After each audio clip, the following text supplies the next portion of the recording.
Hey guys, this is Preeti. Welcome back to my channel. दोस्तों, आज हम बात करने वाले हैं एक 2020 रिलीज्ड मिस्ट्री थ्रिलर एपिसोड के बारे में जिसका नाम है रिप्ले। इस कहानी की शुरुआत होती है एक कैफे से, जहां एक नीना नाम के सिंगल मदर अपने बेटे डोरियन के साथ आई हुई थी।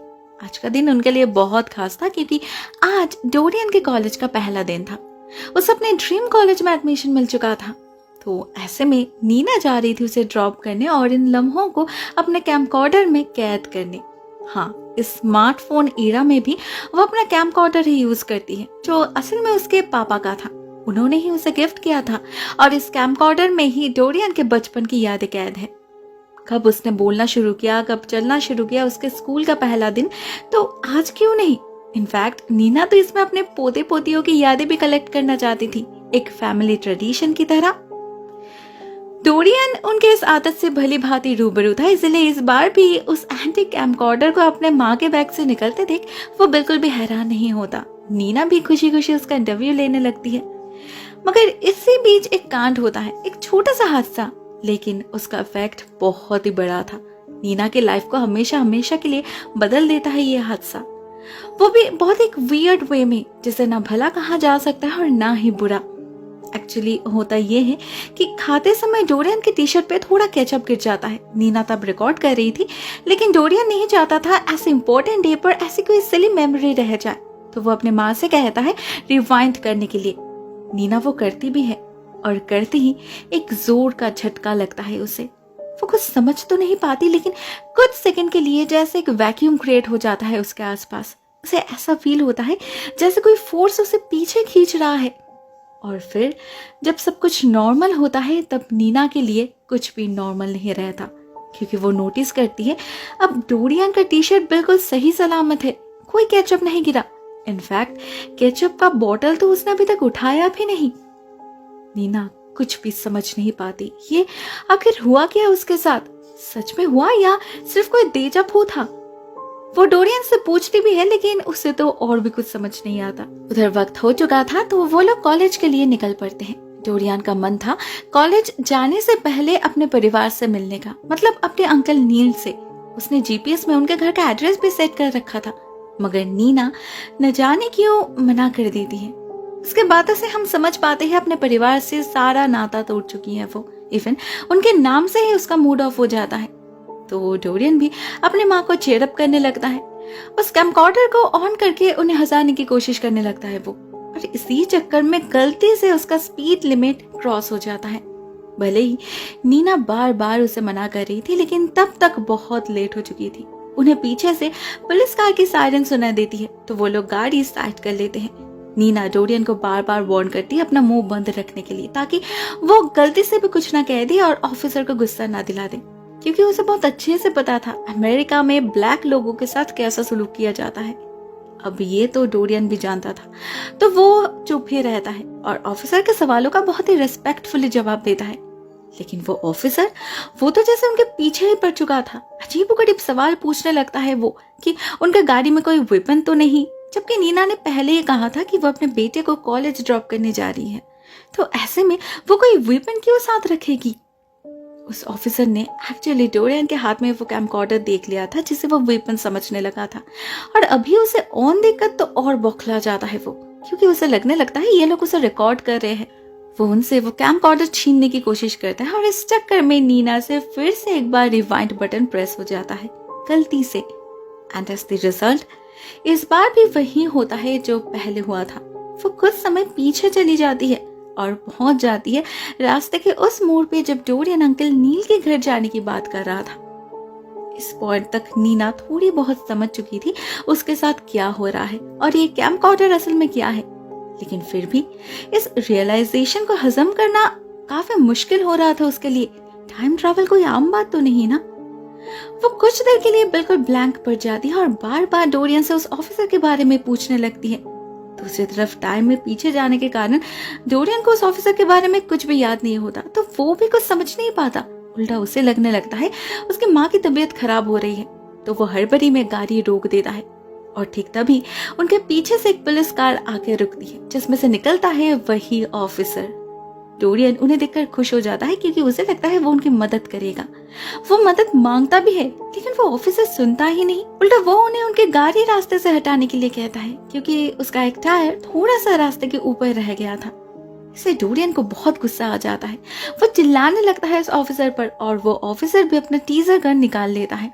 सब कुछ इतने जल्दी में हो रहा था कि नीना को इंटरप्ट करने का मौका ही नहीं मिलता। बट फॉर्चुनेटली अहम वक्त पर वो सिचुएशन को बिगड़ते देख रिवाइंड बटन प्रेस कर देती है, जिससे सब कुछ फिर से एक बार पीछे चला जाता है और क्रिएट होता है एक और नया टाइमलाइन। मगर इस बार नीना के लिए सब कुछ क्लियर हो चुका था। वो पहले की तरह घबराती नहीं बल्कि कॉशियसली हर एक स्टेप लेने लगती है। इस बार ही वो पहली दफा नोटिस करती है वो ऑफिसर भी उनके साथ उसी कैफे में ब्रेकफास्ट कर रहे हैं। मतलब शुरू से ही वो वहीं पर थे, तो हो सकता है उसने तभी से उन्हें टारगेट बनाया हो, क्योंकि लास्ट 2 बार जो हुआ इससे ये तो बिल्कुल क्लियर हो चुका था कि वो बिना किसी एक्चुअल रीजन के उन्हें परेशान कर रहा है। तो ये उसका रेसिस्ट माइंडसेट नहीं तो और क्या है। ये ऑफिसर जरूर उन लोगों में पड़ता है जो अभी भी ब्लैक लोगों को अपने पैर की जुत्ती समझता है और उन्हें बेवजह एंटी सोशल का तकमा दे देता है। नीना ने अपनी पूरी लाइफ बहुत झेला है ये सब कुछ, इसी के कारण उसका बचपन बर्बाद हो चुका था। पर और नहीं, वो डिसाइड कर लेती है कि कुछ भी हो जाए वो अपने बेटे पर इस सब का असर पड़ने नहीं देगी। स्पेशली अब जब उसके पास मौका है तब तो हरगिज नहीं। इस बार वो खुद ही ड्राइव करने की फैसला करती है और गाड़ी घुमाकर अपना रूट भी चेंज कर लेती है। लेकिन फिर भी उसका मन नहीं मान रहा था, तो वो ये डिसाइड करती है कि वो आज कॉलेज जाएगी ही नहीं, किसी मोटेल में रुक जाएगी। हो सकता है इससे खतरा टल जाए। लेकिन वो डोरियन से ये सब कुछ भी नहीं कहती, बहाना देती है कि उसका मन नहीं कर रहा। तो डोरियन भी मना नहीं करता। वो लोग हाईवे से दूर एक मोटेल में जाकर शेल्टर लेते हैं और नीना मन ही मन ये प्रे करने लगती है कि काश आज के दिन के साथ साथ उन पर से ये बला भी टल जाए। लेकिन ऐसा होता नहीं। वो लोग बस रिलैक्स कर ही रहे थे कि अचानक ही दरवाजे पे कोई दस्तक देता है और ये कोई और नहीं, ऑफिसर लेस्की ही था जो किसी नॉइस कंप्लेंट को अटेंड करने आए थे। लेकिन इस कमरे में तो किसी ने कोई शोर किया ही नहीं। नीना समझ जाती है ये सब इस ऑफिसर का चाल है, वो उन्हें हैरेस करना चाहता है। तो वो झट से अपना कैमकॉर्डर निकाल के रिकॉर्ड करना स्टार्ट कर देती है, लेकिन अपना आपा नहीं खोती। जब वो ऑफिसर उनसे उनके आईडी मांगता है तब भी नहीं, क्योंकि सिंपली वो बात को खींचना नहीं चाहती थी। मगर डोरियन को उस ऑफिसर का बर्ताव बहुत रूड लगता है और अनरीजनेबल भी। वो ऐसे कैसे उनकी आईडी मांग सकता है? क्या पुलिस है तो कुछ भी कर सकता है? ऑफिसर लेस्की ने भी शायद यही सोचा था, इसीलिए बातों बातों में अचानक ही वो डोरियन पर हमला कर देता है। उसे धक्का मारकर कॉर्नर करने की कोशिश करता है, ऊपर से अपनी गन भी निकाल लेता है वो। तो ये सब देखकर नीना कैसे खड़ी रह सकती थी? वो वही करती है जो उसका इंस्टिंक्ट कहता है। फिर से एक बार रिवाइंड बटन प्रेस कर देती है वो और पहुंच जाती है उस कैफे में सब कुछ शुरू होने से पहले। इस बार भी वो ऑफिसर वहीं पर बैठा था, मजे में अपना खाना खा रहा था। उधर नीना को तो समझ ही नहीं आता वो उससे पीछा कैसे छुड़ाए। तो वो एक प्लान बनाती है कि क्यों ना सिचुएशन बिगड़ने से पहले उस ऑफिसर से दोस्ती कर ली जाए। नीना वो कोशिश करती भी है, खुद से जाकर उनसे बात करती है, उन्हें एक पाई ऑफर करती है और बातों बातों में उन्हें ये भी समझा देती है कि उसके लिए डोरियन कितना इम्पोर्टेंट है। अगर इतना कुछ करके भी उस ऑफिसर का नियत नहीं बदलता। नीना और डोरियन बस जब निकलने ही वाले होते हैं तो अचानक ही वो ऑफिसर आकर उन्हें रोक लेता है और उनके गाड़ी के पेपर्स देखने की जिद करता है, क्योंकि उसे यकीन ही नहीं हो रहा था कि नीना इस गाड़ी की ओनर है। अब इस पॉइंट पे नीना और खुद को कंट्रोल नहीं कर पाती। ये आदमी आखिर अपने आप को समझता क्या है? उसने खुद अपने मेहनत से पैसे कमाकर इस गाड़ी को खरीदा है, तो ये कौन होता है पूछने वाला? उधर डोरियन ने अपनी माँ का ऐसा रूप पहले कभी नहीं देखा था, तो वो बहुत टेंशन में पड़ जाता है और हड़बड़ी में भागता है गाड़ी से अपना फोन लाने, क्योंकि उसी में इस गाड़ी के रजिस्ट्रेशन के सारे फोटोकॉपीज थे। मगर उस ऑफिसर को लगता है वो कोई वेपन लाने गया है, तो उसके सामने आते ही बिना कुछ देखे या बिना कुछ सुने वो गोली चला देता है, जिससे वहीं पर डोरियन की मौत हो जाती है। नीना के आंखों के बिल्कुल सामने। बेचारी कुछ नहीं कर पाती, लेकिन एक उम्मीद तब भी उसके दिल में कहीं ना कहीं बची थी। इसीलिए मॉर्ग में अपने बेटे के लाश के सामने खड़े वो एक आखिरी कोशिश करती है। उस कैमकॉर्डर के रिवाइंड बटन प्रेस कर देती है वो। हालांकि इस बार के हादसे के वक्त उसने कुछ भी रिकॉर्ड नहीं किया था, इसीलिए उसे डर भी लग रहा था, पता नहीं वो जो चाह रही है वो पॉसिबल होगा भी या नहीं। बट फॉर्चुनेटली उसकी मन्नत पूरी हो जाती है। वो लौट जाती है स्टार्टिंग पॉइंट पे, उस कैफे में जो वो और डोरियन बैठकर बातें कर रहे थे। और इस बार तो तब तक वो ऑफिसर भी वहां पहुंचे नहीं थे। अपने बेटे को जिंदा देख नीना जैसे खुशी से पागल ही हो जाती है, मगर उसे ये भी याद था कि उसे कुछ भी करके उस पागल ऑफिसर को अवॉइड करना है। तो उसके आने से पहले निकल जाने की डिसाइड करती है नीना। वो जाती भी है, लेकिन उसकी किस्मत तो देखो, बिल्कुल निकलते वक्त दरवाजे पे उनकी मुलाकात हो ही जाती है। बस इस बार ऑफिसर को कुछ कहने का मौका नहीं मिलता। उससे पहले नीना भाग निकलती है वहां से। मगर हाँ, उनके निकलते ही ऑफिसर को कुछ होता है। वो कुछ देर के लिए ठहर के कुछ सोचने लगता है। मे बी इतने सारे टाइमलाइंस क्रॉस करने की वजह से उसके अंदर भी कोई इंट्यूशन काम कर रहा था या समथिंग एल्स, हु नोस। उसके दिमाग में क्या चल रहा था वो तो सिर्फ उसे ही पता था। ऑन द अदर हैंड, उसे देखते ही नीना पैनिक करने लगी थी। एक्चुअली बहुत थक चुकी थी। वो इस मुकाम तक पहुंच चुकी थी कि उसका दिमाग ही काम करना बंद कर चुका था। हर पॉसिबल रास्ते को तो चूज कर चुकी थी वो, हर मोड़ पे टर्न कर चुकी थी, लेकिन वो राक्षस तो जैसे साई की तरह उनका पीछा कर रहा था। तो अब वो क्या करे, कैसे छुपे अपनी किस्मत से। फाइनली वो डोरियन से सब कुछ शेयर करने की डिसाइड करती है, ताकि दोनों मिलकर कोई आइडिया निकाल सके, और इससे काम भी बनता है। डोरियन उन्हें एक एक्सीलेंट सजेशन देता है जो एक्चुअली बहुत ऑब्वियस भी था। वो कहता है अपने सारे रास्ते तो तैयार कर चुके हैं सिवाय एक रास्ते के, जो उसने घर से निकलने से पहले तैयार कर रखा था। उनके असली घर का रास्ता, जो उन्हें अपने परिवार तक ले जाता है, उनके अपने लोगों के पास। अतीत से भागकर कोई फ्यूचर को जीत नहीं सकता, और इस वक्त बस उनका साथ ही उन्हें बचा सकता है। नीना इस बार और मना नहीं करती, क्योंकि अंदर ही अंदर उसके मन में भी यही चल रहा था। तो वो उसी वक्त गाड़ी घुमाती है और जा पहुंचती है अपने चाइल्डहुड होम में कई सालों बाद। उनके भाई नील उन्हें देखकर सरप्राइज तो होते हैं, लेकिन उनके मदद करने से इनकार नहीं करते। हाँ, वो नाराज थे अपने बहन से, मगर उनका बॉन्ड तब भी अटूट था। शायद इसीलिए नीना जब उन्हें इस टाइम लूप के बारे में बताती है, वो एक बार के लिए भी डाउट नहीं करते, क्योंकि उन्हें नीना पर यकीन था। इवन उनके बातों से तो हमें यह भी पता चलता है कि उनके पिताजी के पास ऐसे और भी कई सारे अजीबोगरीब चीजें थे जो उन्होंने इस देश में आते वक्त अपने मदरलैंड से लेकर आए थे। उन्हीं में से किसी की मदद से वो नीना पर नजर रख पाते थे। इतनी दूर रहकर भी इतने सालों से उन्हें हमेशा पता होता था नीना कब कहाँ है, उसके लाइफ में क्या चल रहा है। अब ये वो किसी चीज के बदौलत कर पाते थे या उनके अंदर कोई स्पेशल पावर थी, वो तो नहीं पता। मगर वो हमेशा एक बात जरूर कहते थे कि परिवार सबसे इम्पोर्टेंट है, जो आज फिर से एक बार साबित हो ही गया। नील नीना को प्रॉमिस करते हैं कि कुछ भी हो जाए वो डोरियन को कॉलेज पहुंचा कर ही रहेंगे, क्योंकि ये सिर्फ इस टाइम लूप से बाहर निकलने की बात नहीं है या किसी टाइम सर्कल को तोड़ने की बात नहीं है। बात है उनके वजूद की। ये वाइट लोग और कितनी दफा उन्हें डोमिनेट करेंगे, कितनी बार उन्हें रोकेंगे लाइफ में आगे बढ़ने से। वो भी इस देश के रहने वाले हैं, तो हक भी तो उन्हें पूरा मिलना चाहिए ना। फाइनली बहुत सोच समझ के एक बहुत ही ऑसम आइडिया ढूंढ निकालते हैं नील। उनके पास इस एरिया का ब्लूप्रिंट था, वो भी 1950s का बना हुआ। तब से लेकर आज तक यहाँ पर बहुत कुछ बदला है, बहुत कुछ रेनोवेट किया गया है। कई परिवार आए, कई गए, काफी बिल्डिंग्स बने, कई टूटा, मगर जो चीज कॉन्स्टेंटली रह गई वो है एक ड्रेनेज सिस्टम।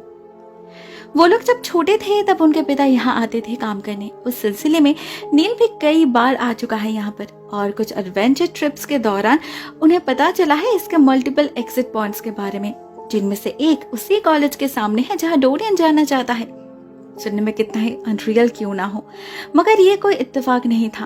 ऊपर वाला हमेशा ही उनकी मदद करते हैं जो मदद मांगते हैं, भले ये रास्ते पर कितने ही ऑब्स्टैकल्स क्यों ना आए।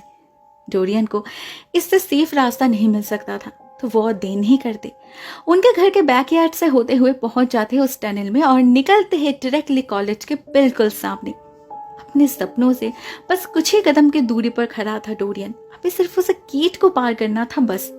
नीना भी बहुत खुश थी अपने बेटे को खुश देखकर, लेकिन उनकी ये खुशी ज्यादा देर टिकती नहीं, क्योंकि गेट को पार करने से ठीक पहले उनके सामने आकर खड़ा हो जाता है ऑफिसर लेस्की। उसने उन्हें उस ड्रेनेज से निकलते हुए देख लिया था, तो उसने ये गेस कर लिया कि ये लोग जरूर कोई एंटी सोशल लोग हैं और वहां छुपकर जरूर कुछ कंस्पायर कर रहे होंगे। इनफैक्ट अपने इस बेहुदा असम्पशन के चलते उसने अपने पूरे टीम को भी बुला लिया था वहां पर। सिचुएशन ऐसी बन चुकी थी कि सारे ब्लैक लोग जो कि बेसिकली स्टूडेंट्स और उनके गार्डियन थे, वो एक तरफ आ चुके थे, और पूरी पुलिस टीम जो कि व्हाइट थे वो दूसरी तरफ बिना किसी कारण के, सिर्फ एक बेबुनियाद शक की वजह से आज एक इतने प्रेस्टिजियस कॉलेज कैंपस में बंदूक उठा था। ये कोई छोटी बात नहीं थी। ऑफिसर को लगा था डोरियन और नीना उन्हें देखकर डर जाएंगे, सरेंडर कर देंगे, लेकिन ऐसा होता नहीं। इवन इस बार तो नीना अपने कैमकॉर्डर में रिवाइंड बटन भी प्रेस नहीं करती, क्योंकि इस बार उसे और डरना नहीं था। वो अकेली जो नहीं थी, उसके साथ उसका पूरा परिवार था और कम्युनिटी भी। अभी बात और पर्सनल नहीं थी, न डोरियन की थी और ना ही किसी लुप से निकलने की थी। बात अभी सही और गलत की हो चुकी थी, ब्लैक वर्सेस व्हाइट। और कब तक ब्लैक लोगों को ऑपरेशन का शिकार होना पड़ेगा, कब तक उन्हें बेवजह टारगेट किया जाएगा, ये सवाल शायद सबके मन में था। इसीलिए जब नीना अपने कैमकॉर्डर में रिकॉर्ड स्टार्ट करती है, वहां खड़े बाकी स्टूडेंट्स भी अपना फोन निकाल लेते हैं। आखिर दुनिया को भी तो पता चले उनके साथ क्या हो रहा है। इससे होता ये कि इस यूनिटी को देखकर सारे ऑफिसर्स डर जाते हैं और अपने अपने गन लेकर वहां से भाग निकलते हैं। अकेला रह जाता है ऑफिसर लेस्की, तो अल्टीमेटली उसे भी पीछे हटना ही पड़ता है। डोरियन उसके सामने से कॉलेज में एंटर करता है अपने ब्राइट फ्यूचर की तरफ। लेस्की कुछ नहीं कर पाता। फाइनली नीना अपनी कोशिश में कामयाब हो चुकी थी। वो निकल पाए थे अपने टाइम लूप से। हाँ, ये प्रोसेस भयानक था और दर्दनाक भी, मगर इसके बदले उसके हाथ जो चीज लगी थी वो भी कुछ कम नहीं थी। ये तो जैसे हिडन ट्रेजर था उसके परिवार के लिए, जिसे वो अपनी पूरी लाइफ बहुत संभाल कर अपने पास रखती है। धीरे धीरे कई साल बीत जाते हैं। डोरियन के लाइफ पे बिल्कुल उसी तरह फ्लरिश करने लगता है जैसा नीना ने इमेजिन किया था। अपने पत्नी और बच्चे के साथ एक खुशहाल जिंदगी जीता है वो, और उसके जरिए नीना भी। बट इन इतने सारे सालों में इस कैमकॉर्डर का साथ नहीं छोड़ती वो। उसके बातों से हम समझ पाते हैं कि इन सालों में भी कई बार कई दफा इसका इस्तेमाल कर चुकी है नीना, जिसके बारे में शायद डोरियन को या और किसी को कुछ नहीं पता। सिर्फ उसे पता है कि कई बार टाइम को रिवाइंड करके अपने परिवार को कितने मुश्किलों से बचा चुकी है वो। कब तक? वो तो जैसे ऑब्सेस्ड हो चुकी थी इस चीज से, एक पल के लिए भी इसके बगैर वो जीना नहीं चाहती थी। हमेशा सब कुछ रिकॉर्ड करती रहती थी इस डर से कि कहीं कुछ छूट ना जाए, क्योंकि उसे पता था पास्ट को बदलना कोई परमानेंट सोल्यूशन नहीं है। फ्यूचर हमेशा ही अनप्रेडिक्टेबल रहेगा। लेकिन ऐसे तो उसकी जिंदगी अधूरी रह गई ना, वो तो कभी खुलकर एंजॉय ही नहीं कर पाई। इसीलिए एट द एंड डोरियन उनसे रिक्वेस्ट करता है कि अब बहुत हो चुका, पूरी लाइफ डर डर के बहुत जी चुकी है नीना, अब उसे इस कैमकॉर्डर को रख देना चाहिए, खुलकर सांस लेना चाहिए। नीना को भी यही सही लगता है इस पॉइंट पर, तो वो रख देती है उस कैमकॉर्डर को। लेकिन रखते ही उसकी पोती उसे उठाने जाती है और उसके हाथ से गिरकर चकनाचूर हो जाता है उसका हिडन ट्रेजर। नीना की इतने सालों की मेहनत उसके आंखों के सामने बिखर जाती है। अब वो चाहकर भी कुछ बदल नहीं पाएगी, तो अगर फिर से वैसा कोई सिचुएशन क्रिएट हो तो? ये सब सोचकर ही माथा खराब हो रहा था नीना का। लेकिन डोरियन बिल्कुल बेफिक्र था, उसे तो जैसे कुछ फर्क ही नहीं पड़ा। शायद उसे कुछ याद नहीं था, इसलिए वो बहुत ही कैजुअली अपने बेटे के लिए आइसक्रीम लाने निकल जाता है। मगर उसके निकलते ही नीना का दिल जोर जोर से धड़कने लगता है। उसे जैसे बाहर पुलिस कार की सायरन सुनाई दे रही थी। अब यह सिर्फ उसका भ्रम था या फिर हकीकत, ये तो नहीं पता। कहीं अतीत का वो काला साया फिर से उन पर कहर न बरसाए, और अगर बरसाया तो क्या करेगी नीना? दोस्तों, इस सवाल का जवाब हमें और इस कहानी में नहीं मिलता, क्योंकि ये फिल्म यहीं पर एंड हो जाती है। मेरे ख्याल से तो कहानी ठीक ठाक ही लगी मुझे, वन टाइम वॉच के लिए परफेक्ट है। What you think? Comment section में अपनी थॉट्स शेयर जरूर करना। आज के लिए बस इतना ही दोस्तों। Thank you so much for watching this video. बहुत जल्द मिलते हैं किसी और नई वीडियो के साथ। तब तक के लिए टेक केयर, टाटा।